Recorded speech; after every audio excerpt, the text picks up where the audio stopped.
УКМКнын коррупцияга каршы күрөшүү кызматы Бишкек эркин экономикалык аймагынын мурдагы жетекчиси Дүйшөн Эрсалиевди жана аткаруучу директорун кармады. Бул тууралуу аталган мекеменин маалымат кызматы кабарлады. Ачык булактардагы маалыматтарга таянсак, мекеменин аткаруучу директору Мирадил Бакашев УКМК билдиргендей, коррупцияга каршы кызмат Бишкек эркин экономикалык аймагынын башкы дирекциясынын ишмердүүлүгүнөн коррупциялык схемаларды аныктаган. Мекеменин жооптуу адамдары мамлекеттик жана башка сатып алууларды уюштурган учурда Көмүскө киреши ауылынын туруктуу схемасын түзүп, сатып алуудан түзүлгөн келишимден пайда көрүп турушкан деп айтылат маалыматта. Мындан тышкары мамлекеттик мекеменин башкы дирекциясы каржылык ресурстарды коромжу кылган фактылар да аныкталган. Чогултулган материалдардын негизинде сотко чейинки өндүрүш иштери башталып, факты кылмыш жана жоруктардын бирдиктүү реестрине кылмыш жаза кодексинин 319-беренеси коррупция боюнча катталган. Кармалгандар УКМКнын тергөө абагынын убактылуу кармоочу жайына киргизилген. Учурда тергөө иштери жүрүп жатат. Эске салсак, Дүйшөн Эрсалиев ээлеген кызматынан октябрдын аягында бошотулган. Документке ошол кездеги өкмөт башчы Садыр Жапаров кол койгон.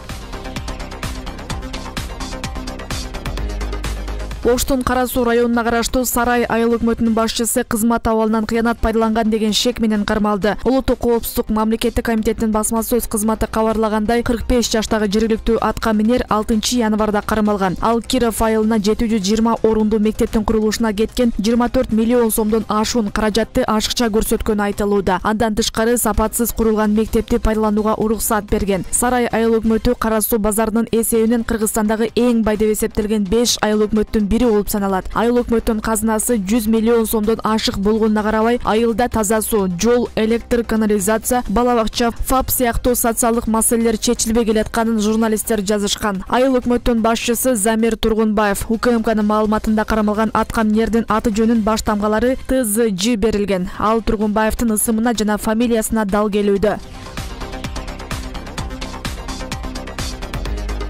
5-6 октябрдагы массалык башаламандык учурунда жаракат алган жарандардын баары өкмөттөн өзгөчө көзөмөлүндө. Бул тууралуу өкмөттүк аппарат маалымдады. Ага ылайык октябрь окуясында көзүнөн ажыраган 8 кишиге Түркиядан көз протези буйрутма кылынган. Бир адамдын көзүнө түркиялык дарыгерлердин жардамы менен татаал операция жасалат. Мындан тышкары октябрь окуясында түрдүү жаракат алган 22 адам учурда дарыланып жатат. Өткөн жылдын аягында бир адамдын көзүнүн протезин вице-премьер-министр Эльвира Сурабалдиева жеке бюджетинен төлөп берген. Анын тапшырмасы менен октябрь окуясына жабыркагандардын арыз дооматтарын кароочу атайын комиссия түзүлгөн. Комиссияны саламаттык сактоо министринин орун басары Мадамин Каратаев жетектейт.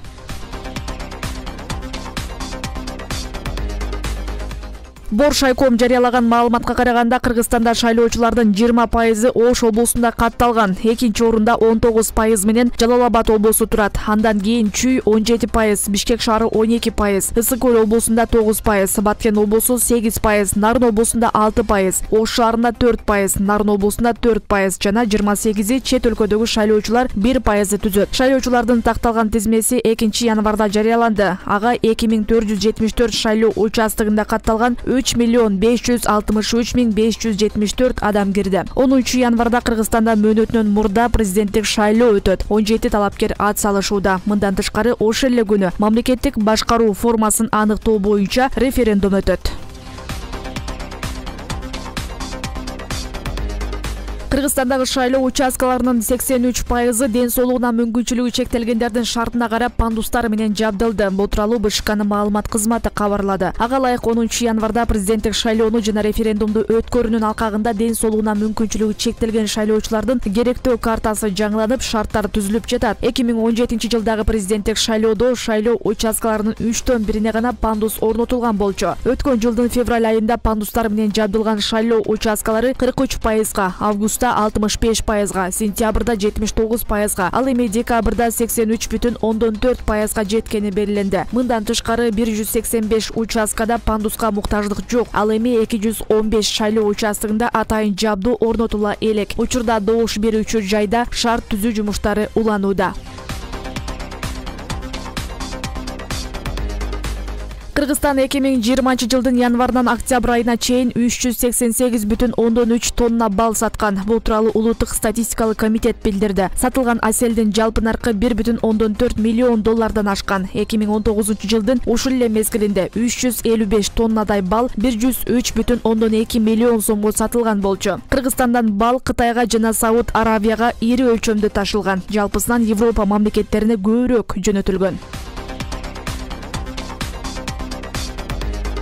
Түндө АКШнын азыркы президенти Дональд Трамптын тарапташтары Вашингтондагы Конгресс үйүнө кирип полиция менен кагылышты. Башаламандык 7 январга караган түнү Бишкек убактысы боюнча болжол менен 3:30 башталган. Анда АКШнын азыркы президенти Дональд Трамптын тарапташтары Вашингтондагы Капитолий имаратын басып кирип, манифестанттар Конгресс залына Сенат жыйын өткөрөрдүн алдына кирип барышкан. Сенат анда президенттик шайлоонун жыйынтыгын карамак. Бирок башаламандыктан улам аны токтотууга туура келгени маалым болду. Тартип сакчылары көздөн жаш чыгарган газ жана кулак тондуруучу граната колдонуп, Конгресс залын башаламандык уюштургандардан таңга жуук тазалаганы айтылды. Акыркы маалыматтар боюнча кагылышуудан 4 адам көз жумду. Учурда абал тынч экени кабарланып, Конгресстин мүчөлөрү шайлоонун жыйынтыгын бүгүн чыгарууну пландап жатканы кошумчаланды.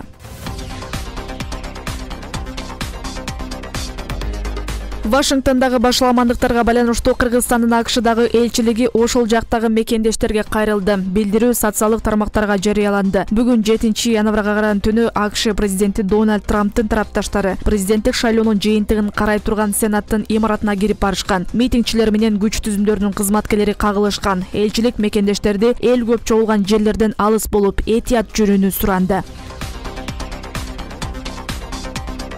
Жоо кеткен соң кылычыңды ташка чап. Буга чейин УКМКны тескеп келген Абдил Сегизбаев атайын кызматта иштеп турганда 120 депутат алдына салам салып жүргүнүп турчу экен. Бул Абдил мырза өз айткан маалымат. Анткени ал ошол учурда бир нече депутаттардын кылмыш ишин билген. Бирок Сегизбаев өз кезегинде былыктар үчүн жоопко тартып чара көрүүгө батынган эмес. Демек ал кылмыш иштерин калкалап турган дегенге негиз бар.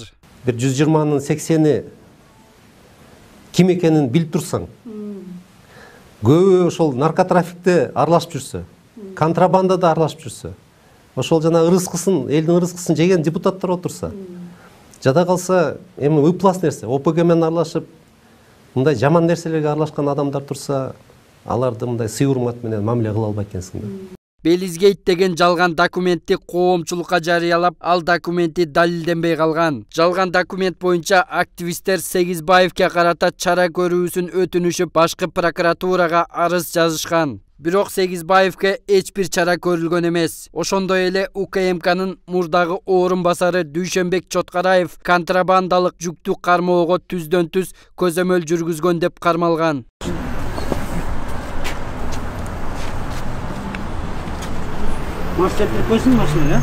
Хорошо.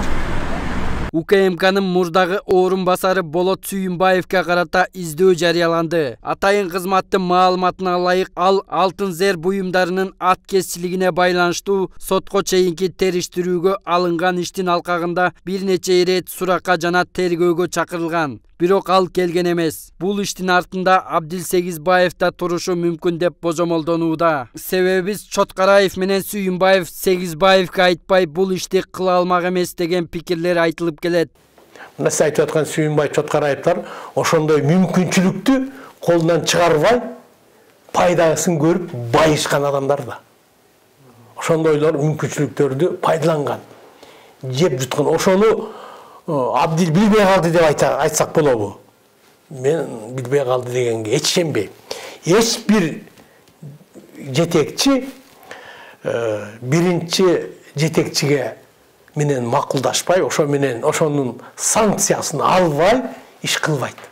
Мурдагы президент Алмазбек Атамбаевдин жан сакчысы 2010 жылдан кийин анын кеңешчиси болуп жүргөн Болот Сүйүнбаев 2015 жылдан кийин кызматтык тепкичтерден чагылгандай тездик менен көтөрүлүп, мөөнөтүнөн мурун генерал-майор аскердик чинин алганга жетишкен.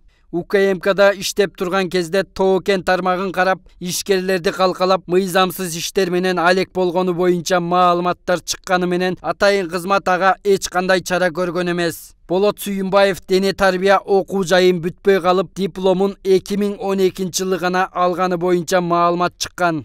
Сегизбаев, Сүйүнбаев, Чоткараевдарды биз билебиз. Булар мындай айтканда биздин атайын кызматтын жетекчилери болгон. Булардын максаты эмне? Мамлекеттик кызыкчы коргоо. Бирок баарыбыз көрдүк, булар мамлекет эмес, Атамбаевдин кызыкчылыгын коргошту. Жеке Атамбаевдин саясатын, жеке Атамбаевдин империясын, ошондой эле бизнес империясында сактап калуу иретинде булар толугу менен мындай айтканда баш кесер катары Атамбаевге иштеп беришкен. Эми азыр булардын баарын билет. Булардын кылык жоруктары азыр баары тең ачыкка чыгып аткандан кийин булар билет, Кыргызстанда булар эртең бүгүн болбосо да эртең түрмөгө отурар экенин биз деле түшүнүп калдык, карапайым жөнөкөй инсандар деле. Ушул Абдил, менин жакшы көргөн Абдил иним иштеп турганда коррупция аябагандай күчөдү да. Коррупция аябагандай күчөдү. Андан мурда да күчтүү болчу, бирок ошол учурда колунда бийлик турду, колунда болгон мүмкүнчүлүк турду. Ошол учурда жана бүгүнкү күндө өз айтып аткан маселелерди бири жөнүндө кеп кылган эмес. УКМКга Камчыбек Ташиев келгенден тарта коррупциянын символуна айланган Райым Матраимов мамлекетке кымырган акчасын төктү. Атайын кызмат тарабынан жогорку соттун төрайымы Гүлбара Калиевага карата жергиликтүү сот автоматташтырылган маалыматтык системасын ишке ашыруу боюнча коррупциялык схема аныкталганын билдирген. Ошондой эле жогорку кеңештин бир депутаты кармалып, 8 жыл мурда жасаган кылмыш үчүн мамлекетке ири өлчөмдө акча төгүп жаткандыгын Камчыбек Ташиев ачыктаган. Бүгүнкү күндө Камчыбек Ташиев ошо улуттук коопсуздук комитетинин жетекчиси катары эмне деген иштердин бетин ачып атат. Ушул иштердин бардык учурунда Атамбаев президент болуп турганда, менин жакшы көргөн иним Абдил Сегизбаев улуттук коопсуздук комитетинин башчысы болуп турганда жасалган иштер да. Ошонун бетин ачпай, анан бүгүн өзү эмнегедир мындай бир чалчык ишке, мен муну чалчык иш деп эсептейм, кара өзгөйлүк ишке аралашып алганы мени аябай өкүндүрдү да.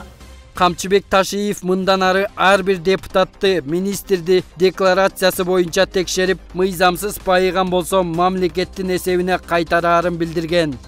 Сапар Акунбеков, Көчөр Кубанычбеков, 7 канал, Бишкек.